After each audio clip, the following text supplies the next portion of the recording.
রাজ্যের শিক্ষা থেকে স্বাস্থ্য এবং বিভিন্ন ক্ষেত্রে যে চুরি আর দুর্নীতি চলছে তার জন্য রাজ্যের মানুষকে স্বামী বিবেকানন্দের পথ অনুসরণ করা উচিত।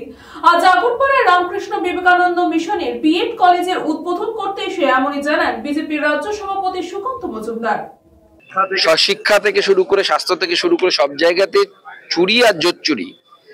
যুব সমাজের সামনে আইকন নেই। বাংলা এখন সত্যি কথা বলতে আইকন লেস।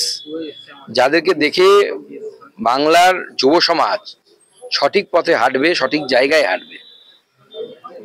চোর জোচ্চোর তো আইকন হতে পারে না, বা সন্ধেবেলায় বোতল নিয়ে বসে থাকা নেতাও আইকন হতে পারে না। আইকন স্বামী বিবেকানন্দ হতে পারে। তিনি বাংলার যুব সমাজের আইকন হোক, এবং স্বামীজির যে বক্তব্যগুলো সেটা এখনো প্রাসঙ্গিক।